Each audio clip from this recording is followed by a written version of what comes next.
ओम श्री गणेशाय नमः। वक्रतुंडे महाकाय सूर्यकोटि समप्रभा निर्विघ्नं कुरु मे देवं सर्वकार्येषु सर्वदा। ओम श्री गणेशाय नमः। प्रथम पूज्य विघ्न विनाशक भगवान गौरी पुत्र गणेश जी के श्री चरणों में कोटि कोटि प्रणाम।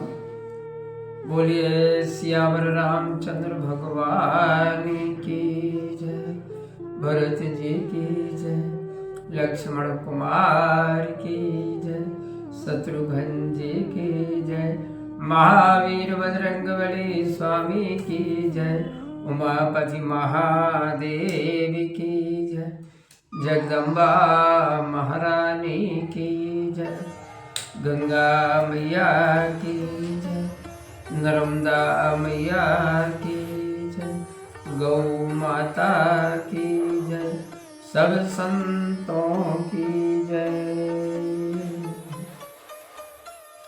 प्रिय बंधुओं, मैं भुजबल सिंह राजपूत और आज श्री रामायण के लौकुश कांड के दोहा क्रमांक 48 के आगे से श्री राम कथा का गायन करने वाला। आप सभी बंधुजन भक्ति भाव से सुनिए, समझिए और इसके मूल अर्थ को अपने व्यवहारिक जीवन में अंगीकार करने की कोशिश जरूर कीजिए। तो सभी भगवान तुल्य श्रोताओं को सादर प्रणाम करते हुए आज की कथा प्रारंभ करता हूँ। तुरंत कहे मुनि आनऊ सादर कृपा निधान, चलो बेग मुनि बोले अब कहा राम भगवान लखन सिया रामचंद्र शंकर हरिओम। जय जय सीता राम हरि, मंगल भवन मंगल हारी, द्रवम सुदशरथ अजर बिहारी। कृपा निधान ने कहा मुनि को शीघ्र ही ले आओ। लक्ष्मण जी ने जाकर कहा हे मुनि आप शीघ्र पधारें, श्री रघुनाथ जी ने बुलाया है। अति तेज पुंज बिलो की आवत उचित उठिया सन दिए, जलयान सादर चरण धोए सुमग पादोदक लिए। जन जानी मुनिवर देहु आयसु बेग मैं सादर करूं, बहुकाल सुदित कृपायतन बिनु असन दिन मणि में मरो।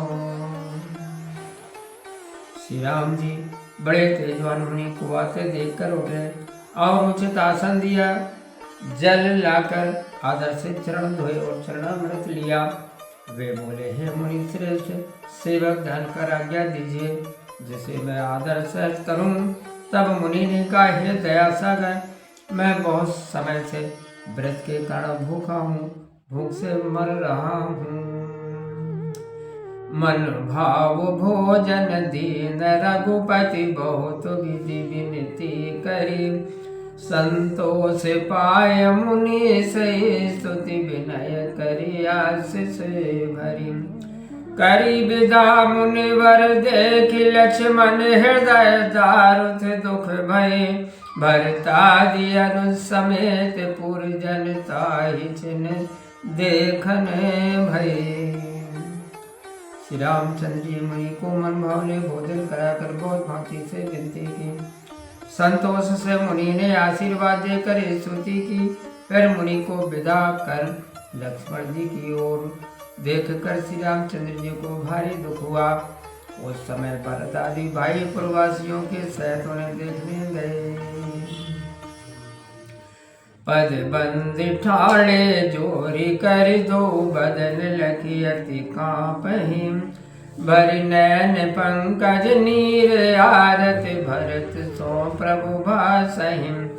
अब गुरैया नौ बेद सादर दुखत अति आतुर चले, सब कथा गुरई सुनाए आरती आन चढ़े आवत भले।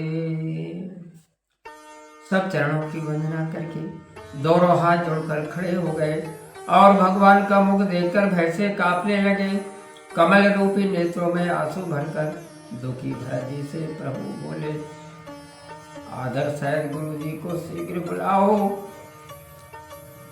भरत जी दुखी मन से शीघ्र चले और गुरु जी को सब समाचार सुनाया, जिसे सुनकर गुरु जी विमान पर चढ़कर चले। आए वशिष्ठ बिलोक रघुपति सकल उठ चरणन परे, संवाद सुनि मुनि समय जान्यो त्यागी है अब तनु हरे।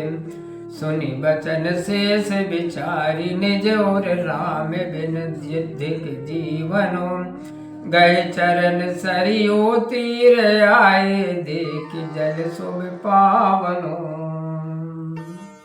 गुरु वशिष्ठ को आया देखकर रामचंद्र जी तथा और सब उठ करके गुरु चरणों पर गिरे। सारी कथा सुनकर मुनि ने जान लिया कि अब श्री हरि शरीर त्यागेंगे। लक्ष्मण जी ने ऐसा वचन सुन अपने हृदय में विचारा कि श्री रामचंद्र जी के बिना जीवन वृथा है। वे चरण छूकर सरयू के किनारे आए और कल्याणकारी पवित्र जल को देखा। कटि पर्यंत जल मध्य में कीनो ध्यान अखंड, योग यज्ञ करि राम जय फोर्यो निज ब्रह्मांड लगन सिया रामचंद्र शंकर हरियो। जय जय सीता राम हरि मंगल भवन अमंगल हारी, द्रवम सुदशरथ अजर बिहारी। फिर कमर तक जल में खड़े होकर अखंड ध्यान लगाया।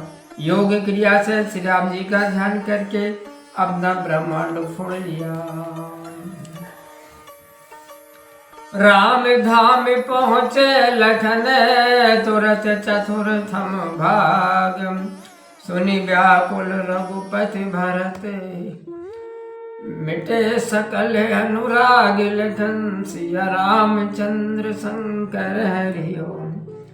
जय जय सीता राम हरि मंगल भवन अमंगल हारी, द्रवम सुदशरथ अजर बिहारी। श्री राम जी के चतुर्थांश लक्ष्मण जी शीघ्र श्री राम जी के धाम को पधारे। यह सुनकर भरत और राम जी बहुत व्याकुल हुए और उनकी सारी प्रसन्नता मिट गई। बोलिए सियावर रामचंद्र भगवान की जय।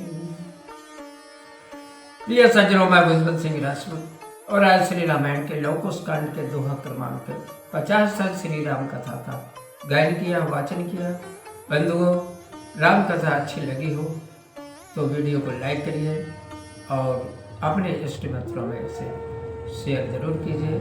आगे की कथा देखने और सुनने के लिए आप हमारे साथ बने रहिए और चैनल को सब्सक्राइब कीजिए। तो आज की श्री राम कथा में इतना ही। मिलते हैं भगवान श्री राम जी की अगली कथा में, भगवान श्री राम जी के अगले चरित्र में, अगले वीडियो में। आप खुश रहिए, प्रसन्न रहिए, अपना ख्याल रखिए और प्रेम से आप मेरे साथ बोलिए जय श्री सीताराम। ओम।